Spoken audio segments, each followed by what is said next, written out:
Dinala ng asawa ko ang pamangkin niya para tumira sa bahay ko. Tumanggi ako. Sinampal ako ng biyenan ko at sinigawan, kung hindi ka papayag, lumayas ka. Napangiti na lang ako. Pagbibigyan ko siya. Kinabukasan, buong pamilya ng asawa ko ay napilitang matulog sa kalye. Binuksan ko ang pinto ng kondo ko bandang 8:00 ng gabi. Pagkatapos ng isang napakahabang araw sa trabaho, kung saan pakiramdam ko ay may nakadagan na bato sa magkabila kong balikat, paghakbang ko pa lang sa pintuan, napahinto na ako. Amoy ng sigarilyo, amoy ng piniritong isda, at ingay ng naka-loudspeaker na cellphone mula sa isang mobile game ang naghalo-halo at sumampal sa mukha ko. Ang condo unit ko sa BGC, na dati ay malinis at tahimik, biglang naging parang maliit na palengke. Sa kahoy na sahig ay may mga bakas ng natuyong putik. 3 pares ng pamilyar na tsinelas ang nakakalat sa bukana, sa ibabaw ng cream-colored na sofa ko, na wala pa yatang 1 buwan mula nang palitan ko ang cover. May isang batang lalaki. Isang bata na nasa 12 taong gulang ang nakadekwatro, kumakain ng chichirya habang ipinapahid ang malalangis niyang kamay sa throw pillow. Nanigas ako sa kinatatayuan ko ng ilang segundo. Pinipilit lunukin ang nakabarang galit sa lalamunan ko. Mula sa kusina, lumabas ang asawa kong si Tristan. Nakasando siya, may hawak na kutsilyo at hiniwang mangga. Nakangiti, tatawagan sana kita. Tiningnan ko ang paligid bago siya tiningnan ng diretso sa mata. Sino ang mga taong ito? Ang bata sa sofa ay hindi man lang nag-abalang umayos ng upo. Tiningnan lang niya ako sandali at ibinalik ang tingin sa screen ng cellphone. Sa lakas ng ingay ng nilalaro niya, nagawa pa niyang mandura ng butong pakwan sa basong kristal na nasa center table ko. Napakamot sa ulo si Tristan. Kaswal ang tono. Ah, si Jello yan, anak ni Kuya Jun. May construction project kasi sina Kuya at Ate Myra sa Laguna ng ilang buwan, walang mag-aalaga kaya kinuha ko muna para pansamantalang tumira rito. Akala ko mali ang narinig ko. Pansamantala? Ang ilang buwan ay pwedeng umabot hanggang matapos ang school year. Dahan-dahan kong ibinaba ang bag ko sa ibabaw ng shoe cabinet. Nag-uwi siya ng bata para tumira rito, gagamitin ang espasyo ko, nang hindi man lang nagpapaalam sa akin. Bago pa makasagot si Tristan, lumabas mula sa kusina ang biyenan ko, si Nanay Carmen. Dala niya ang isang platito ng bagoong para sa mangga. Nilagpasan niya ako na parang dumaan lang sa harap ng kasambahay, at ibinaba ang platito sa harap ng bata. Jello, kain na anak. Bahay rin natin itong bahay ng tito at tita mo. Huwag kang mahiya. Napatawa ako, pero nanlamig ang buong pagkatao ko. Nay, bahay nino ka mo? Lumingon ng mabilis si Nanay Carmen. Nanlilisik ang maliliit niyang mata. Bahay ng anak ko. Asawa ka niya kaya pamilya ka na rin ng mga Mendoza. Anong masama kung dito tumira ang sarili niyang pamangkin? Tiningnan ko si Tristan. Iniiwas niya ang tingin niya. Sa mismong sandaling iyon, naintindihan ko na hindi ito bigla ang desisyon, pinag-usapan na nila ito, at ako ang huling nakaalam tungkol sa nangyayari sa mismong bahay na nakapangalan sa akin. Dumiretso ako sa home office ko, nakaawang ang pinto. Sa loob, ang mahogany kong study table ay itinulak sa gilid. Ang printer, mga folders, mga dokumento ng kliyente, blueprints, kontrata, at tablet ko lahat ay basta na lang isiniksik sa mga karton at itinambak sa balkonahe. Ang ilang papel ay nabasa na dahil sa ambon. Sa gitna ng kwarto, may binuksang folding bed na puno ng mga backpack, maruruming damit at isang bola ng basketball na may putik pa. Nakaramdam ako ng pag-ugong sa mga tainga ko. Sumunod si Tristan. Medyo nag-iba na ang tono ng boses niya. Sasabihin ko sana sa'yo mamayang gabi. Inayos ko na. Yung mga gamit mo, malaki kasi, yang kwarto, kaya maganda dyan mag-aral ang bata. Inayos? Nilingon ko siya. Tinatawag mong inayos ang pagtapon ng mga dokumento ko sa trabaho sa balkonahe? Sumingit si Nanay Carmen. Hay naku, mga papel lang naman yan. Anong mahalaga dyan? Mas importante ang bata. Tita ka na siya niya. Nagbibilang ka pa ng mesa at upuan para sa pamangkin mo? Huminga ako ng malalim. Pinipigilang manginig ang boses ko. Ang kondo na ito ay eksklusibong pag-aari ko. Binili ito ng mga magulang ko para sa akin, bago pa tayo ikasal. At malinaw yan sa prenup natin. Mula sa kuryente sa Meralco, tubig sa Maynilad, association dues, hanggang sa mga gamit sa loob, ako ang nagbabayad. Walang sino man ang may karapatang magpasok ng ibang tao rito nang wala akong pahintulot. Dito na nag-angat ng tingin ang batang si Jello. Nguya-nguya pa siya nang sabihin niya ang isang bagay na nagpaakyat ng dugo sa ulo ko. Sabi po ni Lola, mapupunta rin naman daw kay Tito Tristan itong bahay balang araw. Bakit po kayo nagagalit?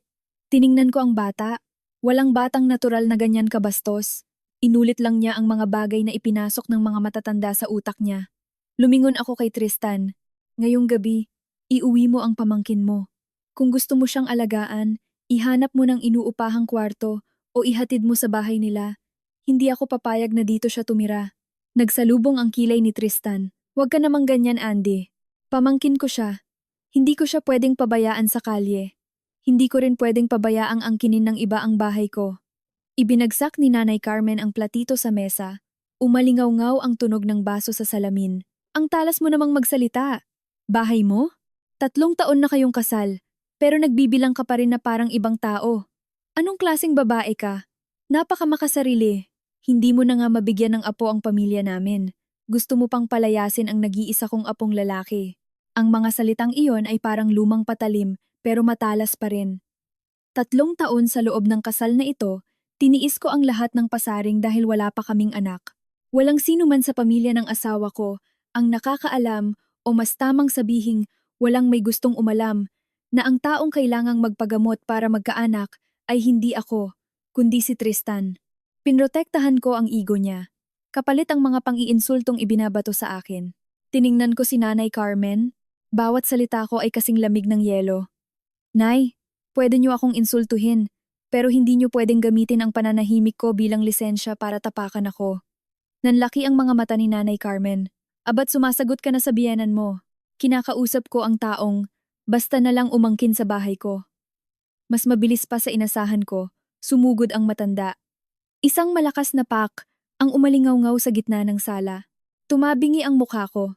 Nag-init ang kalahati ng pisngi ko at umugong ang tainga ko. Sa loob ng ilang segundo, parang lumayo ang lahat ng tunog. Ang ingay ng laro, ang paghinga nila, ang mga sigaw ni Nanay Carmen lahat ay lumabo. Ang natira na lang ay ang sakit na gumagapang mula sa pisngi ko papunta sa puso ko. Dahan-dahan akong lumingon. Nakatayo lang doon si Tristan. Nakita niya ang lahat, pero hindi siya humakbang para awatin ang nanay niya, ni hindi siya nagsalita para ipagtanggol ako. Kumunot lang ang noo niya at bumuntong hininga. Mainit lang ang ulo ni nanay. Andy, huwag mo na kasing sagutin ang matanda. Tiningnan ko ang lalaking minsang humawak sa kamay ko sa araw ng kasal namin, na nangakong bibigyan ako ng tahimik na buhay. Yun pala, ang bahay na ito ay ako lang mag-isa ang nagtayo mula umpisa, habang siya ay naghihintay lang ng araw para ipasok ang buong angkan niya. Dahil nakita ni Nanay Carmen na natahimik ako, lalo siyang lumakas ang loob. Kung hindi mo matiis, lumayas ka. Sapat na ang anak ko sa bahay na to. Kung matapang ka, lumabas ka ng bahay na to at wala kang dadalhin kahit ano. Nanginginig ang mga daliri kong hinawakan ng pisngi ko. Pero nakapagtataka, biglang kumalma ang galit ko. Hindi ito nawala, namuo lang ito at naging isang nakakatakot na lamig at determinasyon. Tiningnan ko ang matanda, tapos si Tristan, at huli ang bata na yakap-yakap ang chichirya sa sofa. Sige, kumunot ang noo ni Tristan. Anong sabi mo? Ngumiti ako. Sabi ko, pagbibigyan ko kayo. Napahinto si Nanay Carmen pero ngumisi rin agad. Mabuti kung alam mo ang lugar mo. Pumasok ka, kunin mo ang mga damit mo, at lumayas ka sa paningin ko. Hindi ako umiyak, hindi na ako nagpaliwanag. Pumasok ako sa master's bedroom, kinuha ko ang national ID ko, ang orihinal na condominium certificate of title, CCT, ang OR, CR ng kotse ko, mga bank cards, susi ng sasakyan, at ang backup laptop ko sa maliit na vault. Wala akong kinuha ni isang damit, makeup, o kahit anong dekorasyon. Dahil alam kong bukas na bukas din. Lahat ng bagay na pag-aari ko ay babalik din sa akin. Nang buksan ko ang pinto at lumabas, hinarang ako ni Tristan. Andy, huwag mo namang palakihin to. Nagsalita lang ng tapos si nanay dahil sa galit. Saan ka pupunta ng ganitong oras? Tiningala ko siya. Tristan, tandaan mong mabuti ang sinabi ng nanay mo. Pinalayas niya ako, kaya aalis ako. Pero mula sa sandaling ito, walang ni isang sentimo ko sa bahay na ito ang mapupunta sa inyo. Namutla siya. Anong balak mong gawin? Umiwas ako sa kamay niyang susubok sanang pumigil sa akin. Bukas malalaman mo. Paglabas ko ng pinto, naririnig ko pa ang sigaw ni Nanay Carmen. Umalis ka kung aalis ka! Huwag kang babalik dito sa madaling araw para magmakaawang papasukin. Hindi ako lumingon. Sumara ang pinto sa likod ko ng napakahina, pero sa loob ko, parang tunog iyon ng isang yugto ng buhay kong nadurog. Bumaba ako sa basement parking at sumakay sa kotse ko. Sa likod ng windshield, tiningala ko ang 16 na palapag. Nakabukas pa rin ang ilaw sa kondo ko. Ang dilaw na liwanag mula sa bintanang dati nagbibigay sa akin ng init, ay nagbibigay na ngayon sa akin ng pandidiri. Nasa loob sila, nakaupo sa sofa ko, sa opisina ko, sa ilalim ng bubong na pinaghirapang bilhin ng mga magulang ko para sa anak nilang babae. Akala nila sa isang sampal at sa salitang lumayas ka, mapapabagsak nila ako at mawawalan ng lahat. Kinuha ko ang cellphone ko at tinawagan ang condo admin. Hello, ako po si Andrea Mendoza, may-ari ng Unit 1608 Tower B. Sa ngayon po, may mga taong iligal na nakatira sa unit ko at nakikialam ng mga gamit ko. Mula sa oras na ito, hinihiling ko na i-deactivate ninyo ang lahat ng secondary access cards. Ihinto ang anumang service request mula sa unit kung walang direktang pahintulot ko. Bukas ng alas 9 ng umaga, darating ako kasama ng abogado ko at ng pulisya para ayusin ito. Tahimik ng ilang segundo ang nasa kabilang linya bago sumagot. Yes, Ma'am Andy. Noted po ang request ninyo, as the unit owner. Sunod kong tinawagan ang pamilyar na abogado ng tatay ko. Attorney Mendoza, kailangan ko pong magpagawa ng mga papeles para sa annulment o legal separation, petition, para bawiin ang exclusive property ko, at authorization letter para sa condo admin. Pati po yung 200,000 pesos na inutang ng kapatid ni Tristan na si Kiko para sa cellphone repair shop niya kung saan si Tristan ang garantor. Pakisimulan na po ang demand letter para singilin sila. Isang tanong lang ang sinabi ni Attorney Mendoza. Sigurado ka na ba, Andy? Tiningnan ko ang mapulang bakas sa pisngi ko sa rearview mirror. Wala pa po akong naging kasing sigurado nito sa buong buhay ko. Buhay na buhay pa ang BGC sa gabi. Puno pa ng sasakyan ang kalsada. Maingay. Nagmamadali ang mga tao. Pero para sa akin, pagkatapos ng 3 taong pagtitiis, ngayon ko lang naramdaman ang ganitong kakaibang kapayapaan sa loob ko. Pinaandar ko ang kotse palabas ng kondo. Sa likod ko, bukas pa ang ilaw sa 16th floor. Akala nila nanalo na sila. Pero alam kong ang selebrasyon ng pamilya ng asawa ko ay magsisimula palang gumuho. Nagmaneho ako papunta sa lumang apartment namin sa Cubao, Quezon City, ang inuwian kong bahay na pamana sa akin ng mga magulang ko bago ako ikasal. Hindi kalakihan ang apartment, nasa 40 square meters lang at nasa isang tahimik na kalsada. Pero pagbukas ko ng pinto, pakiramdam ko ay nakawala ako sa isang kwartong nakakasakal. Walang bunganga ni Nanay Carmen na nagrereklamo. Walang nakakairitang pagbuntong hininga ni Tristan. Walang batang nakahiga sa sofa na umaktong parang may-ari ng bahay. Amoy lang ng lumang kahoy, dilaw na ilaw, at isang marangal na katahimikan ang sumalubong sa akin. Ibinaba ko ang bag ko, pumasok sa banyo, at tiningnan ang sarili ko sa salamin. Ang sampal sa kaliwang pisngi ko ay nagsisimula ng mamaga. Bakat ang 5 daliri. Tinitigan ko ito ng matagal, hindi dahil masakit, kundi dahil gusto kong tandaan. Gusto kong tandaang mabuti ang halaga ng 3 taong pagiging mapagpasensya. Gusto kong maalala, ang sandaling ang asawang pinagkatiwalaan ko ay nakatayo lang habang pinapanood na sinasampal ang asawa niya. Ang isang babae ay kayang magpatawad sa kahirapan, sa kapalpakan, kahit sa maliliit na pagkakamali. Pero kapag pinili ng isang lalaki na manahimik sa sakit ng asawa niya, patay na ang kasal na iyon. Sunod-sunod ang pag-vibrate ng cellphone ko. Pangalan ni Tristan ang lumalabas. Hindi ko sinagot. Pagkatapos ng 12 na tawag, pumasok ang mga text. Andy, nasaan ka? Umuwi ka na. Mag-usap tayo. Mainit lang ulo ni nanay. Wala siyang masamang intensyon. Bakit mo pina-deactivate yung access card ni nanay? Sinisigawan niya ako rito. Bata pa si Jello. Huwag mo siyang takutin. Binasa ko ang bawat linya. Malamig na malamig ang pakiramdam ko. Walang sorry. Walang ni isang salitang nagtatanong kung nasasaktan ba ako. Sa utak ni Tristan noong mga oras na iyon, ang mahalaga lang ay napahiya ang nanay niya, nahirapan ang pamangkin niya, at ako na sinampal sa loob ng sarili kong bahay ay nag-iinarte lang. Binuksan ko ang CCTV app ng kondo. Dati, nagkabit ako ng kamera sa sala para lang silipin ang pusa kong puspin kapag nasa business trip ako. Hindi ko inakalang ngayon, ito ang magiging pinakamagandang saksi sa isang pampamilyang palabas. Lumabas sa screen ang maliwanag na sala. Nakaupo si Nanay Carmen sa gitna ng sofa, nakataas ang paa sa center table, hawak ang remote ng TV. Nakaupo si Jello sa sahig, nagbubukas ng isa pang chichirya. Nakatayo si Tristan sa may balkonahe, hawak ang cellphone, halatang iritado. Umaalingaw-ngaw ang boses ni Nanay Carmen. Hayaan mo siya! Mga babae talaga. Mag-iinarte lang yan ng ilang araw tapos babalik din. Ang laki ng bahay na to. Ang gaganda ng gamit. Maiiwan ba niya to? Nakasimangot si Tristan. Nay, bawasan niyo rin kasi ang salita niyo. Pina-deactivate niya ang access card niyo.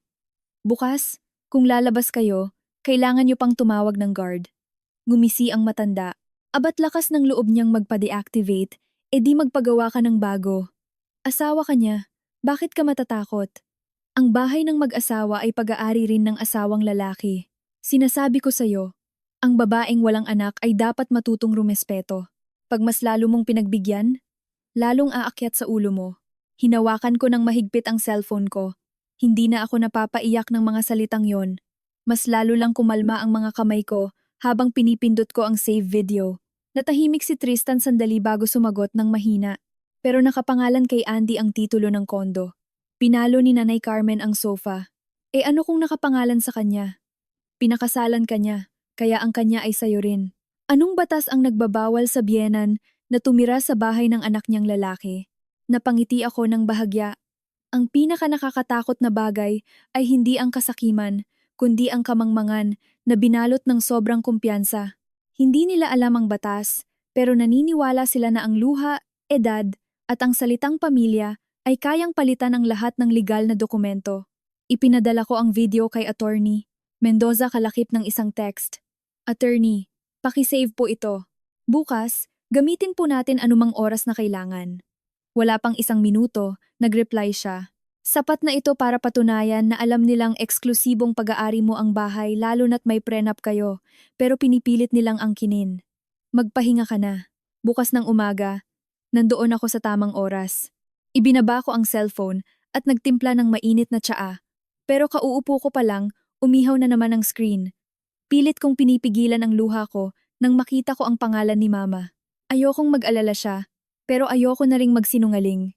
Ma, isang salita pa lang, napansin na agad ng nanay ko. Andy, umiiyak ka ba? Hindi po, Ma. Medyo pagod lang. Anong ginawa ni Tristan sa'yo? Natahimik ako. Sa kabilang linya, narinig ko ang malalim na paghinga ni Mama. Umuwi ka rito sa Pampanga ngayon din. Ma, nandito po ako sa apartment sa Cubao. Mag-video call tayo. Ipakita mo sa akin ang mukha mo. Nag-alangan ako ng ilang segundo bago pinindot ang video call. Pag-connect ng screen, nakita ko agad ang pamumula ng mga mata ng nanay ko. Tiningnan niya ang pamamaga sa pisngi ko at nanginig ang labi niya. Sinong sumampal sa'yo? Sumagot ako ng mahina. Ang biyenan ko po. Hindi umiyak ang nanay ko. Tinitigan lang niya ako ng matagal. Ang mga mata niya ay may halong sakit at galit. Pinalaki ka namin ng papa mo hindi para saktan ng ibang tao at sabihang magtiis. Makinig ka sa akin. Simula bukas, huwag kang magpapakita ng awa. Sayo ang bahay na yan. Sayo ang dignidad mo. At ang buhay mo ay sayo. Ang mawalan ng asawa ay hindi nakakatakot.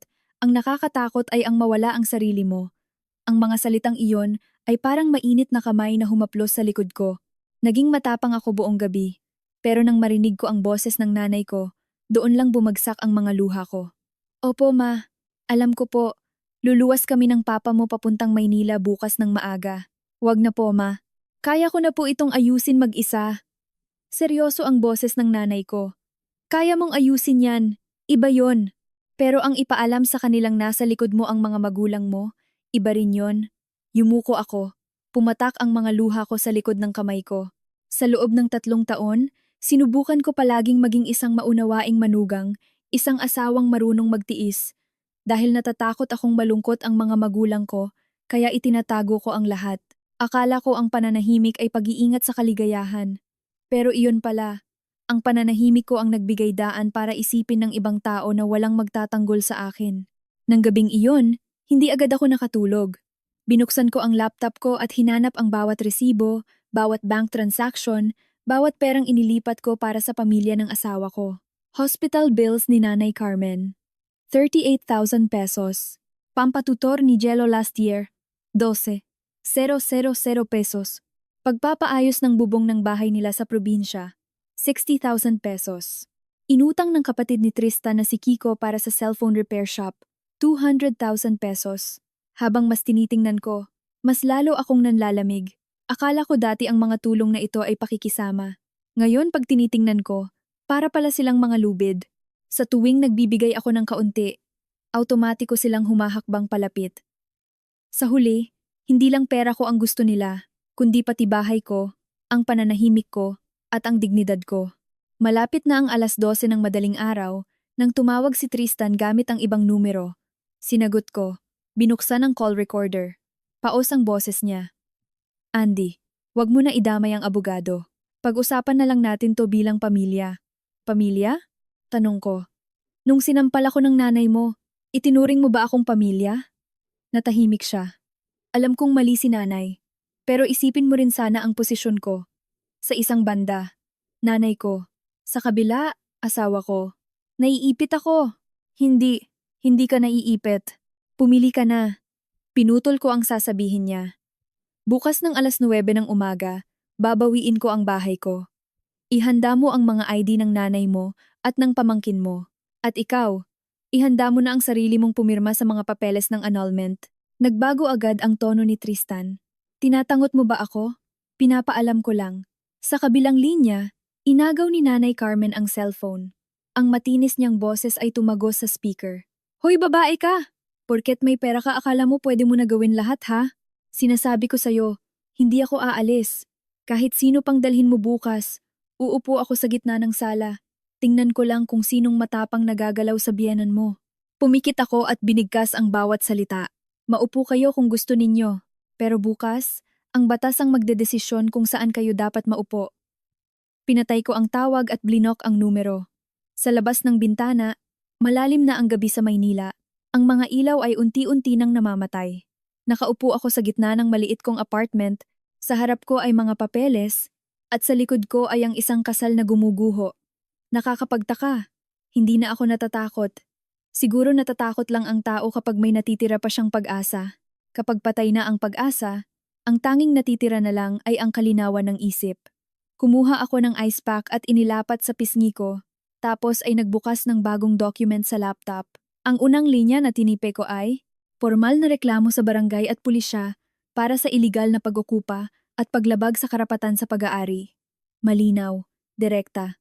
Gaya ng desisyon sa puso ko bukas, babalik ako sa bahay na iyon. Hindi para magmakaawang papasukin, kundi para palayasin silang lahat. Kinabukasan, gumising ako ng 6:00. Kahit halos hindi ako nakatulog, ang pamamaga sa pisngi ko ay naging maputlang pasa na lang. Pagtingin ko sa salamin, hindi na ganoon kahapdi tulad kagabi, pero sapat na para ipaalala sa akin na hindi ako pwedeng lumambot. Nagsuot ako ng puting polo shirt, itim na slacks, at itinali ko ng maayos ang buhok ko. Walang makapal na makeup, hindi ko pinilit magmukhang kawawa. Gusto kong harapin sila na may malinaw na isip, kagalang-galang, bilang ang tunay na may-ari ng bahay para bawiin ang sa akin. 8:20, nasa lobby na ng Cubao apartment si Attorney Mendoza. Nakasuot siya ng gray suit, may dalang makapal na briefcase. Nang makita niya ang pasa sa mukha ko, dumilim ang paningin niya. Inihanda ko na ang lahat. Certified true copy ng condominium certificate of title, prenuptial agreement, proof of payments mula sa account ng parents mo, demand letter para sa tulong ng barangay, PNP, at ang CCTV footage kagabi. Tumango ako. Paano po ang pulisya at barangay? Nakipag-ugnayan na ako kanina. May ipapadala silang mga opisyal para maging saksi.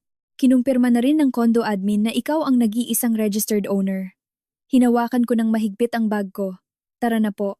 Sa daan pabalik sa BGC, tahimik kong pinagmamasdan ang Maynila sa labas ng bintana. Ang mga kalsada ay puno ng mga taong nagmamadali papasok sa trabaho, naghahatid ng mga anak sa eskwela, bumibili ng pandesal at kape sa gilid ng kalsada. Normal ang lahat. Ang buhay ko lang ang nag-iba ng direksyon matapos ang isang gabi. Pero habang palapit kami sa kondo, lalong kumakalma ang puso ko. Hindi na ako ang babaeng itinulak palabas ng bahay kagabi nang may kahihiyan.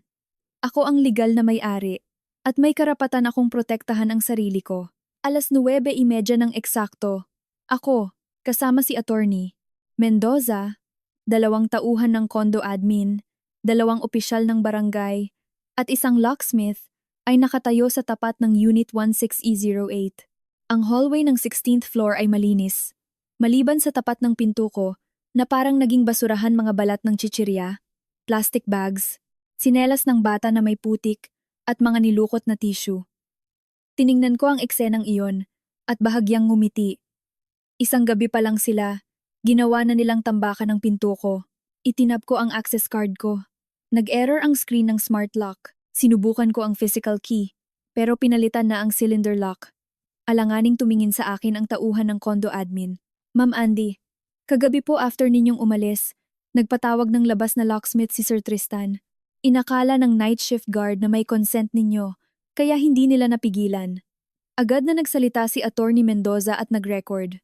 Ang pagpapalit ng kandado ng walang pahintulot ng legal na may-ari ay isang hakbang na humahadlang sa karapatan ng may-ari sa kanyang pag-aari. Ire-record natin ito. Tiningnan ko ang malamig na pinto sa harap ko. Wala nang natitirang kaba sa puso ko.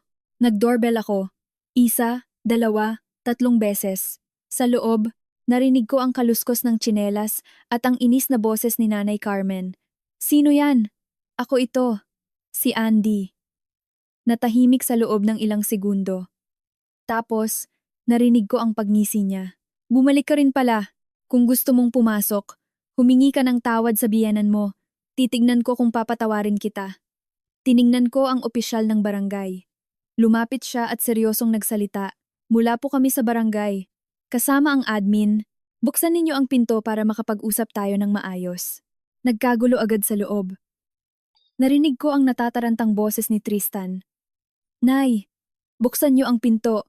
May mga opisyal ng barangay. Sumisigaw pa rin si Nanay Carmen. Barangay! Bahay ito ng anak ko. Nakatira ako sa bahay ng anak ko. Anong masama doon? Nagsalita ng malakas at malinaw si Attorney Mendoza.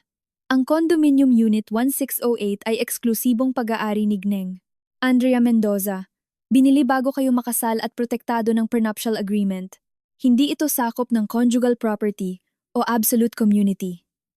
Ang inyong iligal na pag-okupa, pagpalit ng kandado, at paglipat ng mga gamit ng may-ari ng walang pahintulot ay isang paglabag. Hinihiling namin na buksan ang pinto sa loob ng 3 minuto. Kung hindi, may karapatan ng may-ari na ipasira ang kandado sa presensya ng mga opisyal. Sa pagkakataong ito, wala nang sumigaw sa loob. Tunog na lang ng mga gamit na bumabagsak at ang mahinang boses ni Tristan. Nay, sinabi ko na sa inyo na huwag nating palitan ang kandado. Sumagot si Nanay Carmen. Anong kinakatakot mo? Asawa mo siya. Tumingin ako sa relo. 1 minuto. Pagkatapos kong magsalita, biglang bumukas ang pinto. Bumulaga si Tristan na magulo ang buhok, lukot ang damit, at may nangingitim na eye bags. Sa likod niya, nakapamaywang si Nanay Carmen at nakasimangot. Nakatago naman si Jello sa likod ng sofa, hawak pa rin ang cellphone. Sumalpok ang amoy sa ilong ko kaya napakunot ang noo ko. Isang gabi lang na walang naglinis. Ang sala ay sobrang kalat. Sa center table, may mga empty takeout boxes, lata ng soft drinks, at balat ng prutas. Ang puting carpet na binili ko ng halos 8,000 ay may mantsa ng toyo o sarsa na tumulo. Ang mga unan ay may mantika, ang sahig ay puno ng mumo. Huminga ako ng malalim, at ang takong ng sapatos ko ay tumunog sa sahig. Natahimik ang buong kwarto. Tinuro ako ni Nanay Carmen sa mukha. Ang kapal ng mukha mong magdala ng mga tagalabas para takutin ang biyenan mo. Wala kang modo. Nagsalita ang opisyal ng barangay. Mrs., pakihinaan po ang boses ninyo. Nandito kami para idokumento ang lahat, hindi para makinig sa sigawan. Nabulunan si Nanay Carmen, pero nanlilisik pa rin ang mata niya. Tiningnan ako ni Tristan nang nakikiusap. Andy, misunderstanding lang, yung nangyari kagabi. Bakit kailangan mo pang palakihin ang issue? Pagtatawanan tayo ng mga kapitbahay. Nilingon ko siya. Kagabi, pinalayas ako ng nanay mo. Ngayon, bumalik ako bilang may-ari ng bahay. Anong nakakatawa rito? Kinagat niya ang labi niya. Alam kong mali si nanay. Ako na ang humihingi ng tawad para sa kanya. Tinitigan ko siya. Sinampal kita. Tapos? Ang manugang tinuturuan ng biyenan tapos nagwawala ka? Nung panahon ko, mas malala pa ang inabot ko sa biyenan ko. Napatawa ako, pero malamig ang mata ko. Ang pagtitiis mo sa kahihiyan ay desisyon mo. Huwag mong ipasa sa akin ang kahihiyang yan. Natahimik ang buong kwarto. Ibinaba ni Atty. Mendoza ang mga dokumento sa mesa at binuklat sa harap ni Tristan. Mr. Tristan, ito ang notice to vacate, demanding you to leave the premises immediately. Ito naman ang draft ng petition for declaration of nullity of marriage at legal separation. At ito ang demand letter para sa utang na 200,000 pesos na ipinangalan sa kapatid mong si Kiko, kung saan ikaw ang co-maker, guarantor. Due na ito nung 1 linggo pa. Kung hindi mareresolba ngayon, magsasampa kami ng civil case para i-freeze ang mga bank accounts ninyo. Namutla si Tristan. Andy, tinulungan mo lang si Kiko nung nangangailangan siya. Bakit mo binabawi ngayon? Sumagot ako. Nung inutang nyo, tinawag nyong tulong. Ngayong due na at hindi nagbabayad, utang ang tawag doon. Kailangan ba talagang maging ganito kakawalang puso? Hindi. Natututo lang akong maging malinaw tulad ng itinuro ninyo sa akin kagabi. Susugod sana si Nanay Carmen para punitin ang mga papeles sa mesa pero napigilan siya ng tauhan ng admin. Nagsimula siyang umiyak at sumigaw. Diyos ko! Napakasama ng manugang ko! Pinapalayas niya sa kalsada ang biyenan niya at ang bata. Kinuha ko ang cellphone ko at i-play ang CCTV footage kagabi. Nilakasan ko ang volume. Malinaw na umalingaw-ngaw ang boses ni Nanay Carmen sa sala. Kung hindi mo matiis, lumayas ka. Sapat na ang anak ko sa bahay na to. Nanigas ang mukha niya. Pinatay ko ang video at tiningnan siya. Lumayas na ako. Ngayon, turn nyo na. Biglang sumigaw si Jello. Ayoko pong umalis. Dito po ako mag-aaral. Sabi ni Lola. Bahay ko rin to. Tiningnan ko ang bata. Bata pa siya, pero ang pagiging arogante niya ay pinakain ng kasakiman ng mga nakatatanda. Walang sinuman ang may karapatang mangako sa'yo ng mga bagay na hindi naman sa kanila. Hinawakan ni Tristan ang kamay ko. Nagmamakaawa. Andy, kahit tapusin na lang ng bata ang school year niya, mahirap mag-transfer ngayon. Binawi ko ang kamay ko. Ang pinakamahirap ay ang bata na tinuturuang umangkin ng gamit ng iba, gamit ang iyak at koneksyon sa pamilya. Tulala siyang nakatingin sa akin na parang ngayon lang niya ako nakilala. Lumingon ako sa admin at barangay. Pakidocument po ang lahat.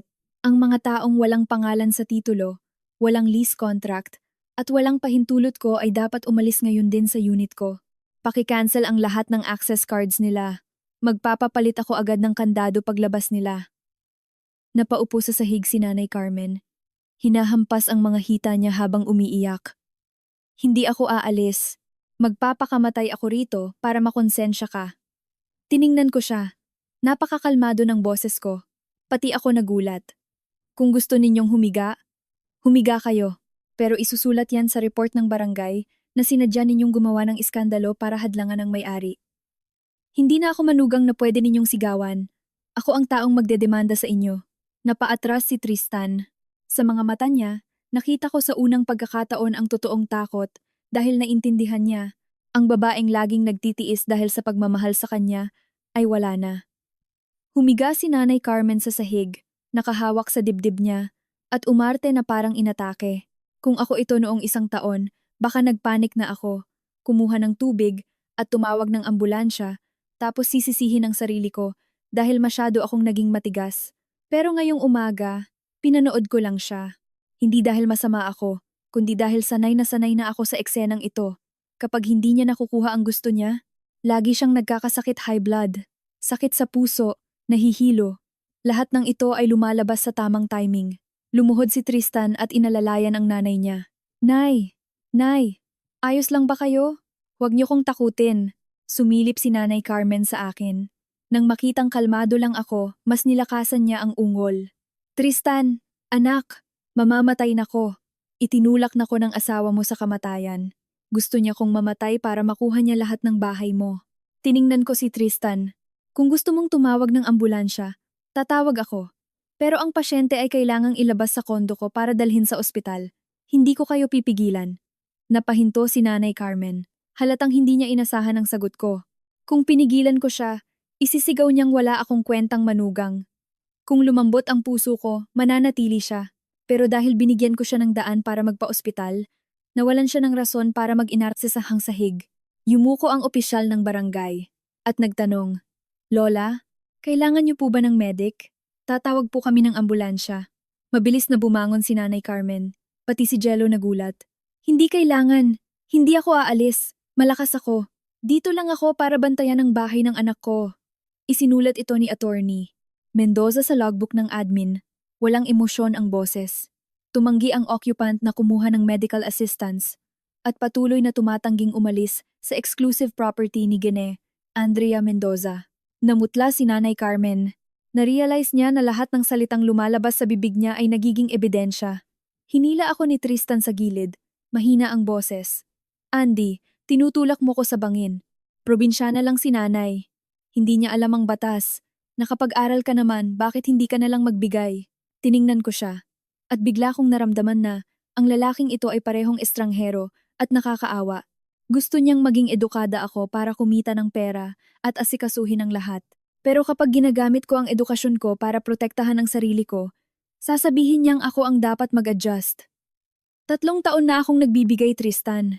Nagbigay ako hanggang sa isipin ng nanay mo na wala akong limitasyon. Hanggang sa isipin mo na ang bahay ko ay bahay ng mga Mendoza. Kinagat niya ang labi niya. Pero bata si Jello.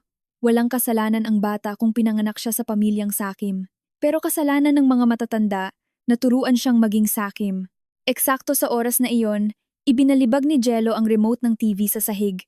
Nabiyak ang remote at gumulong ang mga baterya sa paanan ko. "Hate ko po kayo. Ang sama-sama niyo, tita," sabi ni Lola. "Naiinggit lang kayo sa akin kasi baog kayo at hindi kayo magkaanak." Natahimik ang buong kwarto. Namutla si Tristan. Pilit na hinila ni Nanay Carmen ang bata, pero huli na.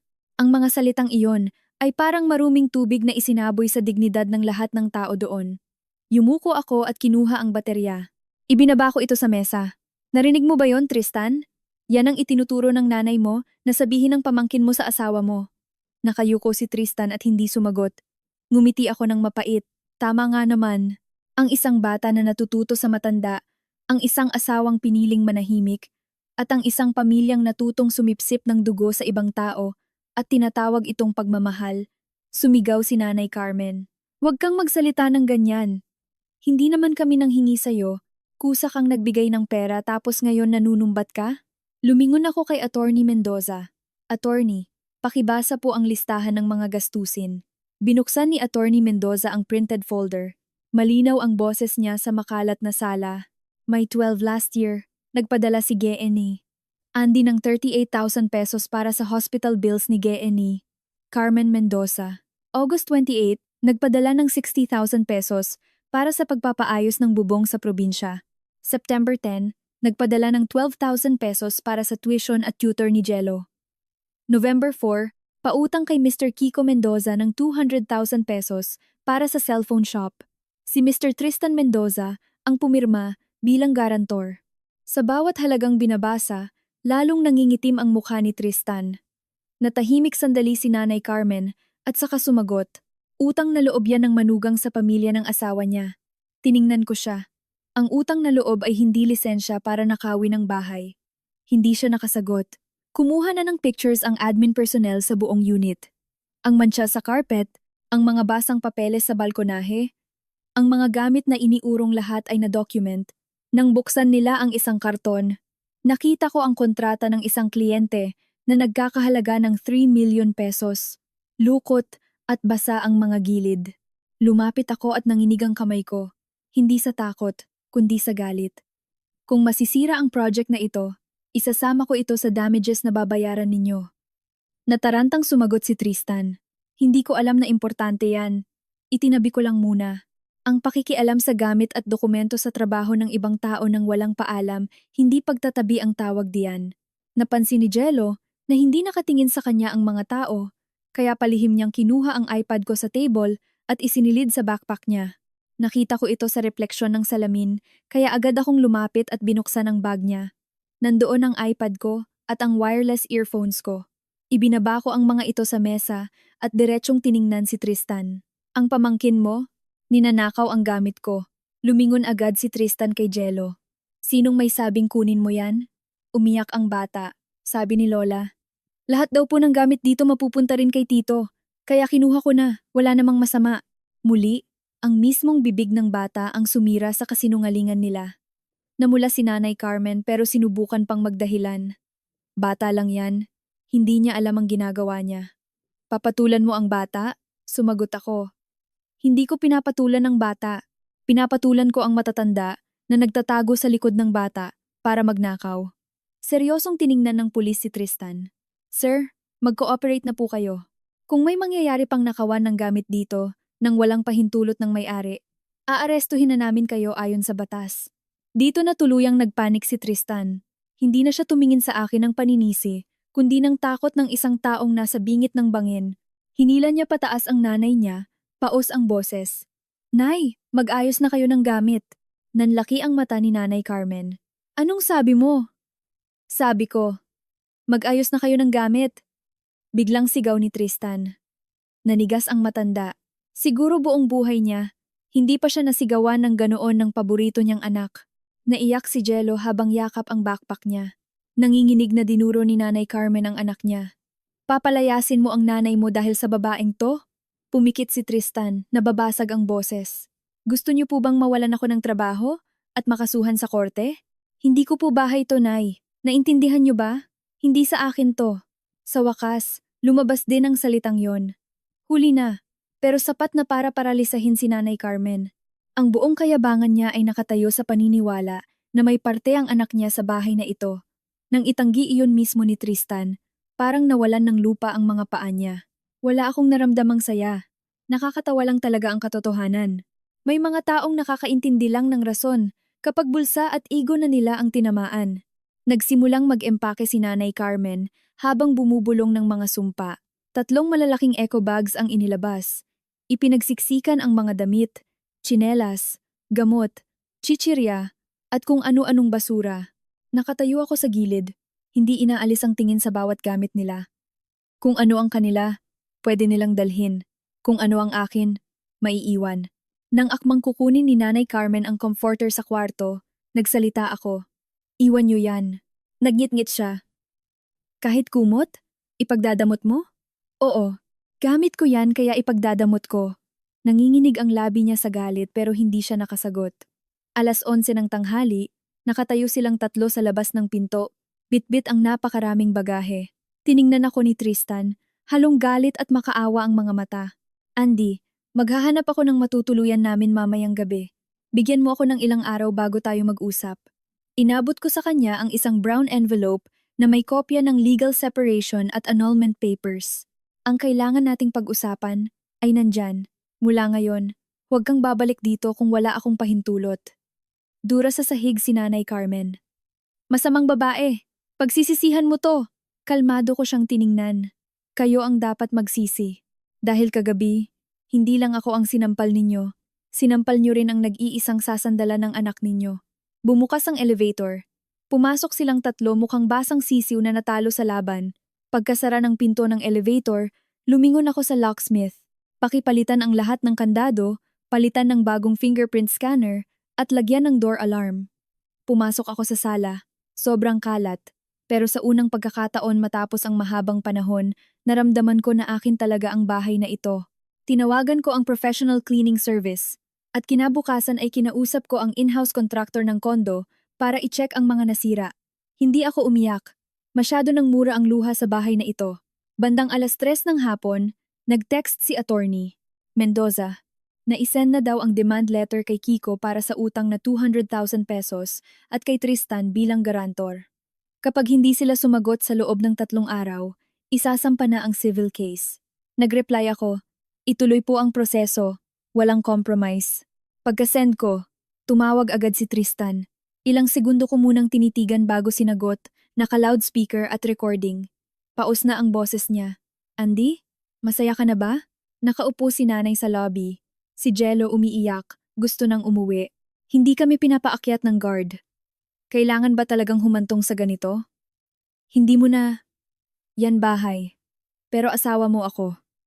Ngayon lang. Sa susunod na mga araw, hindi na. Natahimik sa kabilang linya. Saka bumaba ang boses ni Tristan. Nakikiusap ako. Kahit isang gabi lang papasukin mo si nanay at ang bata, maghahanap ako ng apartment bukas. May buong gabi ka para isipin yan kagabi. Nung sinabi ng nanay mo na lumayas ako, may ilang segundo ka rin para pumili kung kakampihan mo ang asawa mo. Pinili mo na sila. Matanda na si nanay. Matanda na rin ang parents ko. Pero hindi sila kailanman pumasok sa bahay ng iba at umaktong sila ang may-ari. Nabulunan siya. Narinig ko ang sigaw ni Nanay Carmen sa background. Pababain mo siya rito. Gusto ko siyang makausap. Babaeng walang modo. Napangiti ako ng mapait. Tristan, naririnig mo? Hanggang ngayon hindi pa rin naiintindihan ng nanay mo ang nangyayari.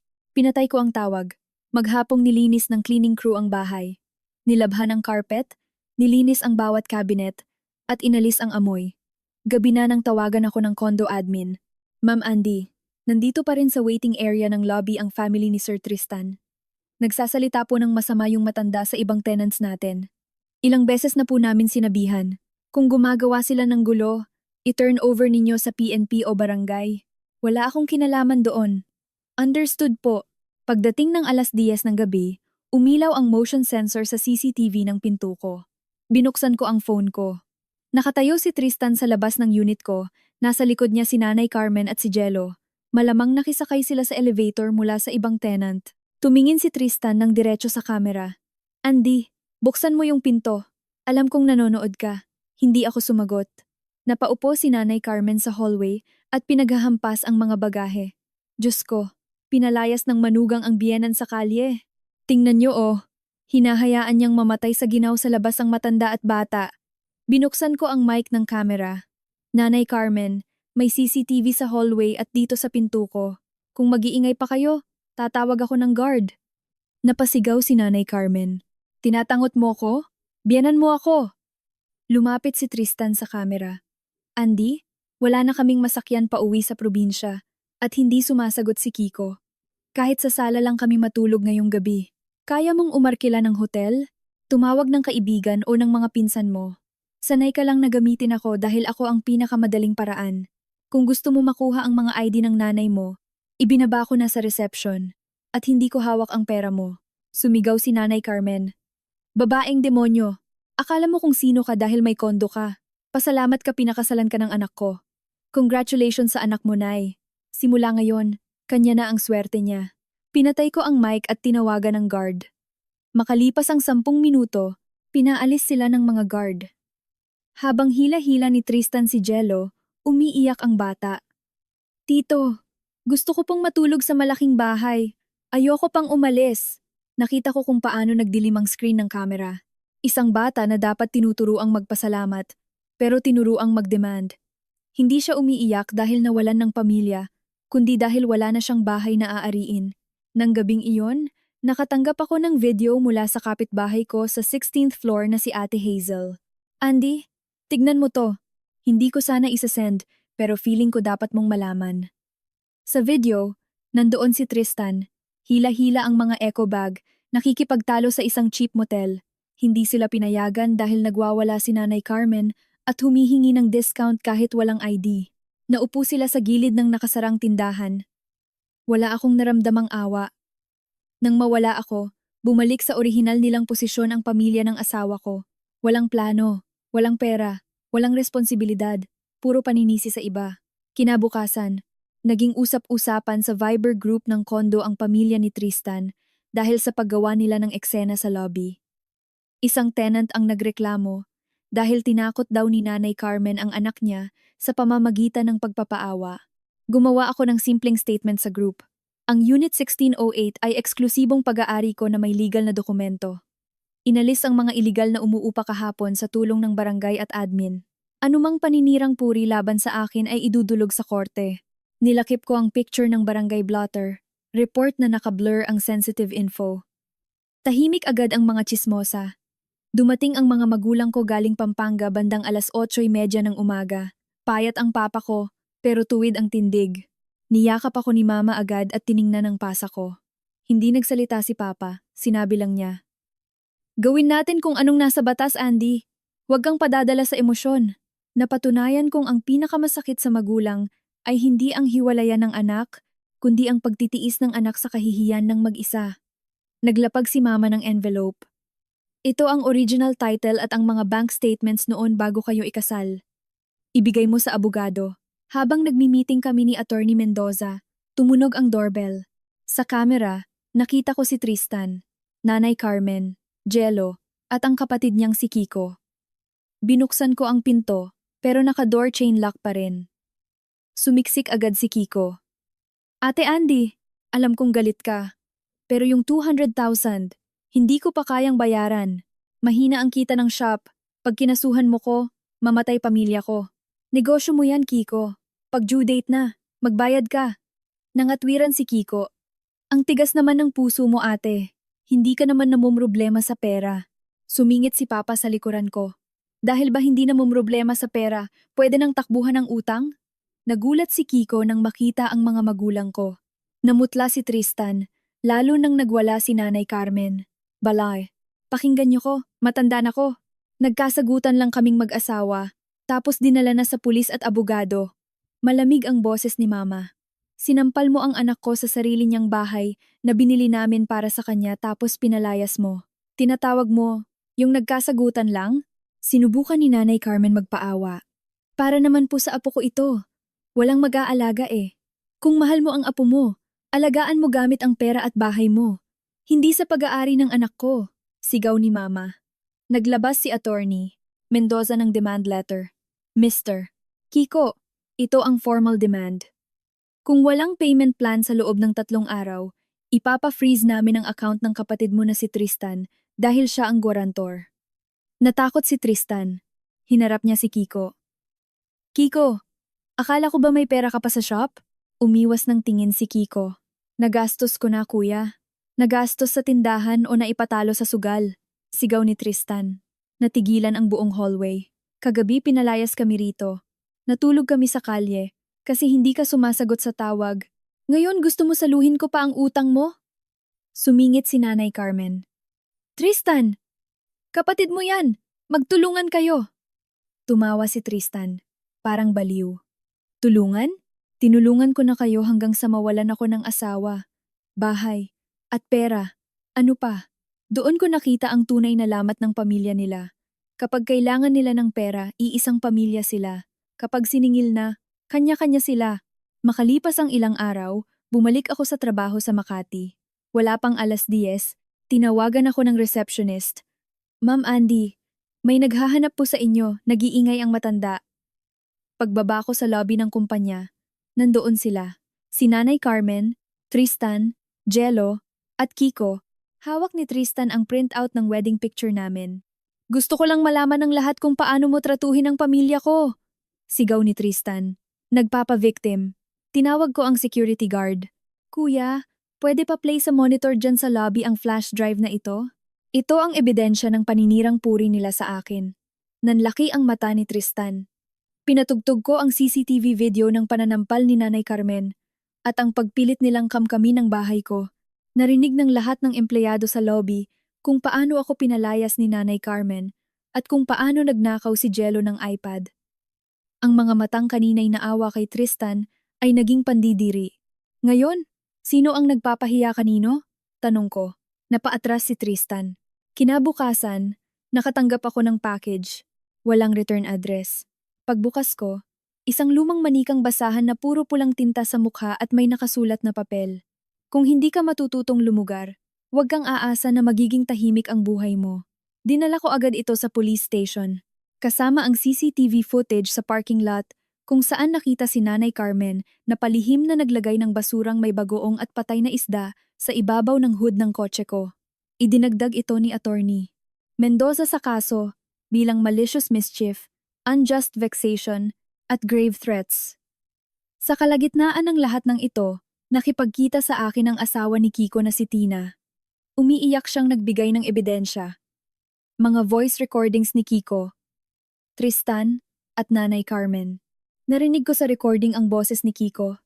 Yung perang inutang kay Ate Andy, 80K lang nilagay ko sa shop. Yung 120K kinuha niyo ni Kuya Tristan. Sagot ni Nanay Carmen. Para makapasok sa magandang school sa BGC si Jello. Pag nakuha natin ang loob ni Andy, sa anak ko ring mapupunta. Yang kondo na yan. Boses ni Tristan. Wag niyong sabihin kay Andy. Kulang din kasi ang pondo ko sa kumpanya, ginamit ko pampaluwal. Ginamit ni Tristan ang pera ko para takpan ang kinurakot niya sa sariling kumpanya. Iniharap namin ang lahat ng ito kay Tristan. Nang makita niya ang mga hawak naming ebidensya na pwedeng magpakulong sa kanya at magpatanggal sa kanya sa trabaho, tuluyan na siyang bumigay. Isang hapon, pumunta siya sa office ni Attorney Mendoza. Pumayag siyang pirmahan ang annulment papers. Pumayag siyang ibalik ang utang ng installment. Hindi siya lalapit sa akin, sa pamilya ko, at sa mga properties ko. Bago siya umalis sa opisina ng abogado, tiningnan niya ako. Ande, kung hindi ka sinampal ni nanay nung gabing yon, hihiwalayan mo ba ako? Tiningnan ko siya. Nagbalik sa isip ko ang maraming gabi na mag-isa akong kumakain, ang pambabastos ng nanay niya na hinahayaan lang niya. Baka hindi noong gabi na yon. Pero darating din ang araw na iyon. Ang sampal ng nanay mo ay hindi ang pumatay sa pagmamahal ko. Ginising lang nito ang taong nagbulag-bulagan. Sa huling gabi bago ko tuluyang ibenta ang condo unit na iyon sa BGC, sumugod si Nanay Carmen. Bitbit ang isang bote ng pinaghalong bagoong alamang at itim na langis ng makina. Used oil. Tangkang ibubuhos ito sa pinto ko habang hawak ni Jello ang cellphone niya. Tingnan natin kung maibenta mo pa itong bahay na to. Sigaw ni Nanay Carmen. Binuksan ko ang pinto at nai-record ng admin at mga pulis ang lahat. Naaresto si Nanay Carmen. Nang idahilan niyang inaayos lang daw niya ang ugali ng manugang niya na hindi magkaanak, naglabas ako ng isang kopya ng medical record. Inihagis ko ito sa harap nila. Kahit kailan hindi ko ipinagkalat ito para protektahan ang ego mo, Tristan. Pero dahil ginagamit ng nanay mo ang pagiging baog ko para insultuhin ako, basahin ninyo kung sino sa ating dalawa ang tunay na hindi magkaanak. Nanigas si Nanay Carmen. Nanlaki ang mata ni Tristan dahil alam niyang sa kanya ang medical record na iyon. Nabunyag ang 3 taong lihim na pinagtakpan ko sa halagang binabastos ako ng nanay niya. Paglipas ng 1 buwan, naging pinal ang hiwalayan namin. Ang utang ni Kiko ay nagsimulang bayaran buwan-buwan. Si Tristan ay natanggal sa pagiging manager sa construction firm dahil sa kasong isinampa ng kumpanya laban sa kanya. Si Nanay Carmen ay umuwi sa probinsya, baon ng kahihiyan, at hindi na kailanman nakuhang magmayabang tungkol sa successful na anak niya. Naibenta ko ang kondo sa BGC at bumili ng mas maliit at tahimik na bahay sa Quezon City. Tuwing umaga, nagtitimpla ako ng kape, pinagmamasdan ang sikat ng araw, at nakikinig sa mga ibon. Walang naninigaw sa akin. Walang gumagamit ng salitang pamilya para manghingi ng pera, mangagaw ng bahay, at nakawin ang kapayapaan ko. Ang kwentong ito ay hindi nagtapos nang matulog ang pamilya ng asawa ko sa kalye. Nagtapos ito nang matutunan ko na ang kapayapaan ay hindi hinihingi sa iba. Ito ay isang bagay na kailangan mong ipaglaban at bawiin. Pagninilay. Marami sa atin, lalo na sa kulturang Pilipino, ang palaging tinuturuan ng konsepto ng utang na loob at pakikisama. Tinuturuan tayong maging magalang sa nakatatanda. Ngunit ang pagiging magalang ay hindi nangangahulugang hahayaan mo na silang tapakan ka. Ang pagtulong sa pamilya ay hindi isang obligasyon kundi isang pagpili. Kung ang tulong ay nagiging dahilan para abusuhin ka, hindi na iyon pagmamahal kundi pagpapagamit. Ang batas at ang mga kasunduan gaya ng prenup at legal na pagmamay-ari ay naririyan hindi para sirain ang pamilya, kundi para maglagay ng malinaw na hangganan. Kung tayo ay napapaligiran ng mga taong kinukuha ang lahat sa ang isang tao ay pwedeng mawalan ng maraming pera o pag-aari, pero hinding-hindi niya dapat hayaang mawala ang kanyang pagmamahal sa sarili at ang kanyang dignidad.